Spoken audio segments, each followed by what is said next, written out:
తెలుగు ప్రజల ఆరాధ్య దైవం, ప్రాతస్మరణీయుడు అవును. శ్రీ నందమూరి తారక రామారావు గారి జీవితంలో మీది ఒక అభిన్నమైన అంగం. ఆయనతో కలిసి మీ లైఫ్ ట్రావెల్ చేసిన పద్ధతి అమోఘం. అవునండి. అంత గొప్ప వ్యక్తి సాన్నిహిత్యం, అంత గొప్ప వ్యక్తి ప్రేమ పొందిన మీరు తొలిసారి అన్నగారిని ఎప్పుడు కలిశారు? ఆ విశేషం మాతో పంచుకోండి సార్ ప్లీజ్. రామారావు గారితో కలిసి పని చేయటం అనేది పూర్వజన్మలో చేసుకున్న సుకృతం అండి. లేకపోతే ఆయనతో కలవటం చాలా కష్టం.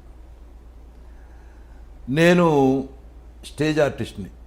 దాదాపు ఒక 100 నాటకాలు కానీ వేశాను ఎప్పటి నుంచో. అందుకనే నా చదువు గుంటనాగిపోయింది. చదువుకొని ఇచ్చేవాళ్ళు కాదు. రిహార్సల్స్ అన్ని రూమ్లోంచి లాక్కెళ్ళిపోయేవాళ్ళు. ఎస్ఎల్సి డిమ్కా వేసాం, మళ్ళీ ఎస్ఎల్సి పూర్తి చేశా, పియూసీలో చేరాం. చదవని వల్ల బందర్ హిందూ కాలేజీలో చదువుతా అంటే అక్కడి నుంచి రిహార్సల్స్ లాక్కెళ్ళిపోయేవాళ్ళు. రోజు ఎక్కడో సాడు ఒక నాటకం, ఇక్కడ కాదు మనం విజయవాడలో వేద్దాం, ఇక్కడ కాదు హైదరాబాద్లో వేద్దాం అని చెప్పి తీసుకెళ్ళిపోయేవాళ్ళు రోజు రిహార్సల్. నేనే హీరోని, ఒడ్డు పొడుగు ఉండేవాళ్ళమేమో, దాంతో హీరో అనేవాళ్ళు. సరే హీరో.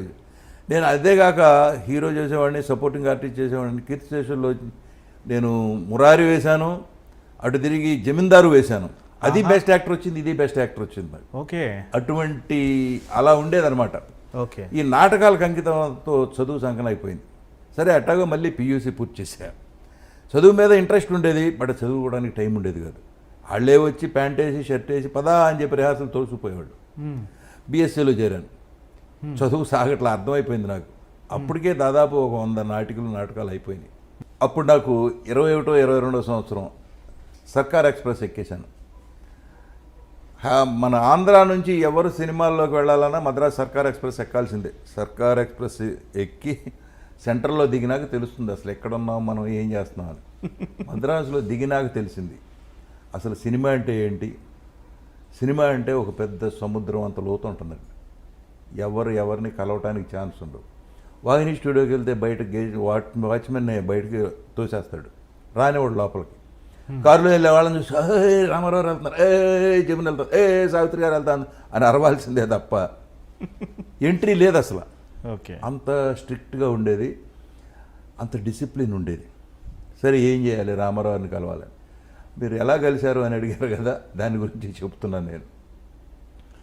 రామారావు గారికి ప్రొద్దున్నే ఆయన ఎప్పుడో 3:30కే లేస్తాం అలవాటు.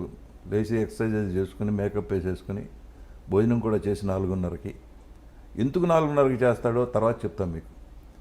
5 o'clockకి వచ్చి ఆ రూమ్లో కూర్చుంటే బజుల్లా రోడ్ హౌస్లో 5-6 బస్సులు వచ్చి టూరిస్ట్ బస్సులు.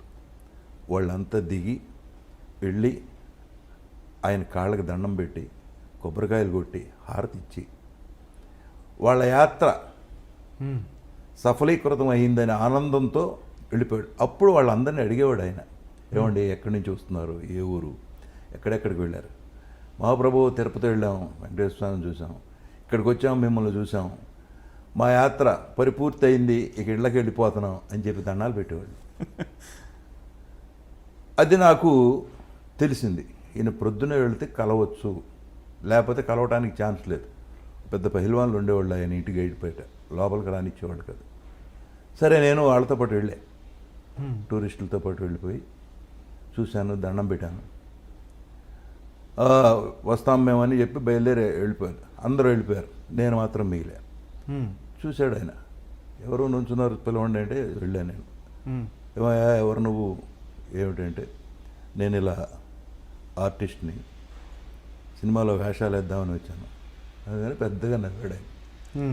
సినిమాలో వేషం అంటే ఈజీ అనుకున్నావా, వచ్చేసావు, ఏం చేస్తున్నావు, ఇలా బీఎస్సీ డిస్కంటిన్యూ చేసి వచ్చాను, వెళ్ళి శుభ్రంగా చదువుకుని తర్వాత ఎప్పుడైనా కనపడన్నారు. సరే నాకు చిన్న కళ్ళమ్మటి నీళ్లు తిరిగినాయి, బయటకు వచ్చేసి మళ్ళీ 4 రోజులు ఆగి మళ్ళీ వెళ్ళా. మళ్ళీ అయితే సేమ్ టూరిస్టులు, సేమ్ సీన్, హారతి ఇవ్వటం, కొబ్బరికాయలు కొట్టడం అవన్నీ చూసి అక్కడే మంచి. సరే అందరూ వెళ్ళిపోతున్నారు. వెళ్ళిపోయేటప్పుడు నా యాంక చూశాడు. ఏంటి ఆయనకి ఎంత మెమరీ అంటే, ఒకసారి చూశాడంటే అసలు మర్చిపోడు ఎవరిని. ఓకే, ఏమిటయా మళ్ళీ వచ్చావు, నేను వెళ్ళిపోమన్నాను కదా, చదువుకోమన్నాను కదా అన్నాడు. నేను అనుకోకుండా లేదన్నయ్య ఇక వచ్చేసాను నేను, మళ్ళీ వెనక్కి వెళ్ళటం అంటూ జరగదు, వెళ్ళలేను సినిమాలో యాక్ట్ చేయకుండా అనేదానికి నువ్వు ఎక్కడో మొండి వెళ్ళలాగా ఉన్నావే అని. అప్పుడు కథానాయకుడు సినిమా జరుగుతుంది. కథానాయకుడు అంటే ఇద్దరు చీఫ్ మినిస్టర్లు అయ్యారు తర్వాత, రామారావు, జయలలిత గారు. అవును అవును. పెద్ద క్యాస్టింగ్, నాగభూషణం గారు, మిక్కిలేని అందరూ ఉండేవారు అందులో. హేమాంబరరావు అని ఆయన డైరెక్టర్, గోపాలకృష్ణ గారు అని ప్రొడ్యూసర్. మనవాడు ఏదో మొండివాళ్ళలాగా ఉన్నాడు, వేషం చూడండి అన్నాడు హేమాంబరరావు. ప్రమాణం అనేదానికి నాకు చాలా ఆనందం వేసింది. నువ్వు వచ్చి మా ఆఫీసులో కలవాయా అని చెప్పాడు ఆయన హేమాంబరరావు. అలాగేనని వస్తానన్నయ్య అని చెప్పారు.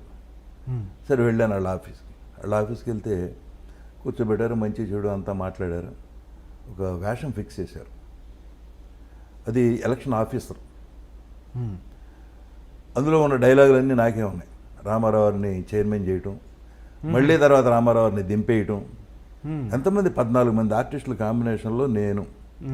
మనకి స్టేజ్ ఎక్స్పీరియన్స్ ఉంది కాబట్టి ఆ పేజీ డైలాగులు గడగడగడమని చెప్పేశాను. శబాష్ అన్నాడు రామారావు. అమ్మ మనకి కాంప్లిమెంట్ వచ్చిందని మనసులో అనుకుని పైకి ఏమి తెలవనివ్వకుండా థ్యాంక్స్ అన్నయ్య అని చెప్పి వస్తే అన్ని సింగిల్ టేక్లే. అప్పుడు హేమాంబరరావు, గోపాలకృష్ణ గారు కలిసి పనికొస్తాడు ఇతను అని చెప్పి విఎస్ఆర్ స్వామి అని కెమెరామెన్ ఉండేవాడు, బ్యూటిఫుల్ కెమెరామెన్. ఎక్స్ట్రా క్లోజ్ షాట్లు తీయించారు, సినిమాలో ఉంటాయి. ఎందుకంటే ఇతను హీరోగా పెట్టి సినిమా తీద్దామని ప్లాన్ వాళ్ళు. ఓకే, సరే నాకు చెప్పలేదు. సరే రెగ్యులర్గా వాళ్ళ ఆఫీస్కి వెళ్ళి వస్తూ ఉండేవాడిని. షూటింగ్ అయిపోయింది, చేసాము. రెమ్యూనరేషన్ కూడా 116 ఇచ్చారు. అప్పటికే చాలా పెద్ద అమౌంట్, చాలా పెద్ద అమౌంట్ 116 అండి. అప్పుడు గౌరవంగా ఉండేది. ఇప్పుడులాగా మనం 1000 రూపాయలు ఇచ్చి అలాగా 1116, 1116 అనేవాళ్ళు, అలా ఇచ్చేవాళ్ళు. సరే తీసుకుని వెళ్ళిపోయాను. వెళ్ళిపోయిన తర్వాత ఒక చెప్పారు మంచి రోజు చూసి, నిన్ను హీరోగా పెట్టి సినిమా తీద్దాం అనుకుంటున్నావా అని చెప్పి ఒక డ్యాన్సరు, ఆవిడ పేరు కూడా గుర్తులేదు, మర్చిపోయాను. రిహార్సల్ చేయించారు ఒక 4 రోజులు మా ఇద్దరితో. కొత్త ఇప్పుడు డ్యాన్స్ రిహార్సల్స్ అంటే కొత్త. నాటకాల్లో అయితే దున్నేస్తాం, ఏది చెప్పినా కూడా ముందే స్క్రిప్ట్ అంతా మనకు నోటికి వచ్చేస్తుంది కాబట్టి ఇష్టం వచ్చినట్టు ఆడుకోవచ్చు. సినిమాలో కుదరదు. ఆ కొంచెం ఫ్రేమ్లోనే అంతా యాక్ట్ చేయాలి. అవును అవును, అక్కడే ఎక్స్ప్రెషన్ చూపించాలి, నీలో ఏముందో అక్కడే చూపించాలి. అన్ని బాధలు ఉన్నాయి. సరే ఆ తర్వాత రెగ్యులర్గా రామారావు షూటింగ్కి వెళ్ళేవాడిని నేను. ఈ ట్రైనింగ్ తీసుకోవటం కన్నానండి చూసి నేర్చుకోవటం చాలా ఉంది. ఒక ఆర్టిస్టు యాక్ట్ చేస్తా అంటే చూసి నేర్చుకోవడం అనేది అద్భుతం. బోల్డ్ నేర్చుకోవచ్చు. అవును, ఎవరి దగ్గరికన్నా వెళ్ళి ట్రైనింగ్ డైలాగ్ ఎలా చెప్పాలో నేర్చుకుని అది దానివల్ల బాణం వేయటం, అది ఏమి గాలి బాణమే, అది మనకి పెద్ద ఉపయోగం ఉండదు.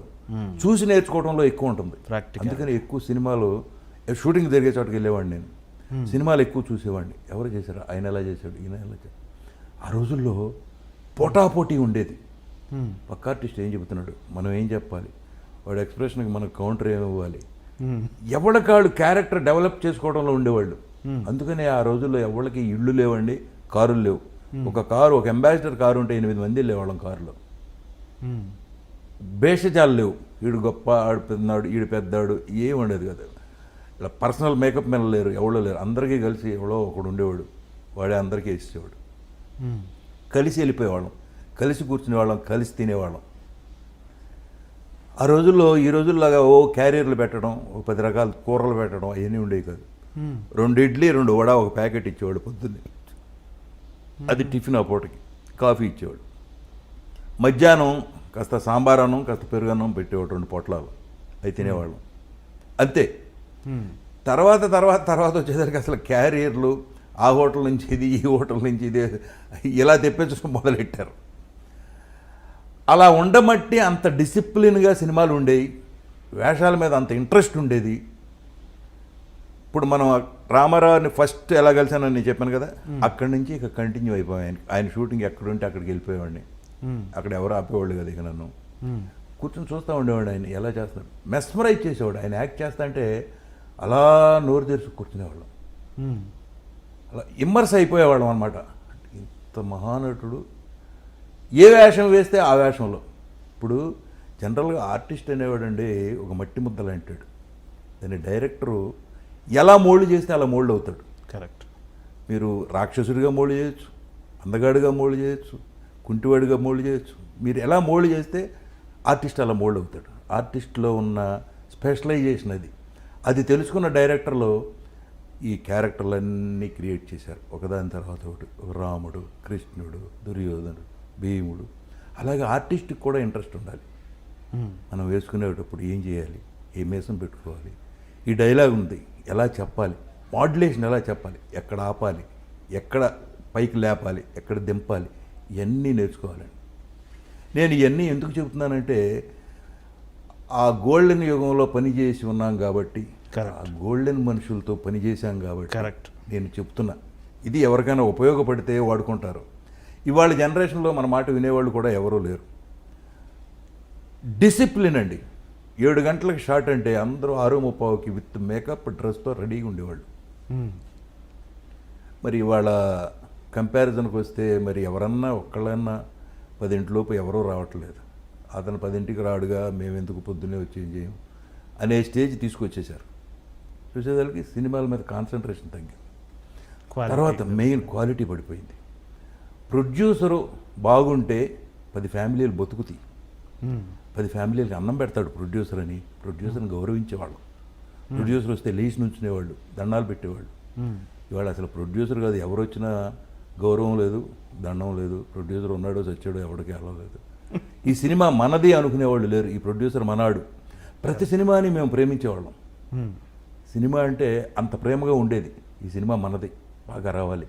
ఈ సినిమా రోజునే చెప్పేవాళ్ళు ఇది 100 days ఆడుతున్నారా డెఫినెట్గా అనేవాళ్ళం. ఎందుకు? సీన్స్ చూస్తానంటే తెలిసి, మన ఆర్టిస్టులు పెర్ఫార్మెన్స్ చూస్తానంటే తెలిసిపోయేది. అందుకే మీకు హేమాహేమీలైన ఆర్టిస్టులు వచ్చారు. ఆ రోజులో డబ్బు పిచ్చలేదు, పెర్ఫార్మెన్స్ కొట్టాలి. ఇది నాగేశ్వరరావుని ఎలా కొట్టాలి, రామారావుని ఎలా కొట్టాలి, ఇద్దరు కలిసి చేసేటప్పుడు ఎలా కొట్టాలి, అతను మించి పేరు మనకు రావాలి అని ఎవరికాళ్ళు తాపత్రయపడేవాళ్ళు. ఒక సావిత్రి గారు యాక్ట్ చేస్తుందంటే, ఒక శివాజీ గణేశన్ గారు ఉన్నా, రామారావు గారు ఉన్నా, నాగేశ్వరరావు ఉన్నా ఒకటికి పోసేవాళ్ళు. ఎందుకంటే ఎక్కడ ఏ ఎక్స్ప్రెషన్తో కొడుతుందో తెలియదు. నవ్వుతానే అన్ని రకాలుగా కొడుతుంది ఎక్స్ప్రెషన్. దాంతో ఎంత డైలాగ్ చెప్పినా కూడా తేలిపోతుంది. సో ఆవిడని తట్టుకోవాలంటే ఇక్కడ ఎంత పెర్ఫార్మెన్స్ ఉండాలి. దానికోసమని 10 రోజుల ముందు స్క్రిప్ట్ ఇంటికి వచ్చేది. వస్తే ఎవరికాళ్ళు వాళ్ళ డైలాగ్ చూసుకుని ఎదురు డైలాగ్ ఏముందని ఇంప్రవైజేషన్ చేసుకుని ఏది చేస్తే బెటర్మెంట్ నిలబడతాం మనం అని ఆలోచించేవాళ్ళు. ఇవాళ అసలు సెట్లోకి వచ్చి సీన్ ఏంటి అని అడిగేవాడే లేడు. నేను చూస్తున్నాను అప్పటికి ఇప్పటికీ కంపారిజన్లో. సీన్ ఏంటండి అని అడిగేవాడు లేడు. అడిగినా కూడా చెప్పే డైరెక్టర్ లేడు. అలా అయిపోయింది. సో దాంతో ఏమైంది, మీకు పెర్ఫార్మెన్స్ పోయింది, క్వాలిటీ పోయింది. ఏం తీయాలి, ఏం చేయాలి, ఇతనికి తెలవదు, వాళ్ళకి తెలవదు. పైగా భాష రాని వాళ్ళు ఎక్కువ వచ్చారు. ఆ రోజుల్లో ఈ డబ్బింగులు కూడా లేవండి. ఓన్లీ డైరెక్ట్ మనం ఏం మాట్లాడుతున్నామో థియేటర్లో అదే ట్రాక్. అవుట్డోర్లో తీసింది మాత్రం డబ్బింగ్ చేసేవాళ్ళు. అవుట్డోర్ తర్వాత వచ్చింది. అసలు ముందు అవుట్డోర్ లేదు. పొలాలు ఉన్నా కూడా సెట్ వేసేవాళ్ళు వాహిని స్టూడియోలో. ఫారెస్ట్ ఉన్నా సెట్ వేసేవాళ్ళు. తర్వాత ఈ మెచ్చిల్ కెమెరాలు ఇవన్నీ రాలా, యారీ ఇవన్నీ రాలా, మిచ్చులు ఒకటే ఉండేది. ఆ మిచ్చులతో ఏంటంటే పెద్ద బండలాగా ఉండేది అది. మీరు ఏం మాట్లాడినా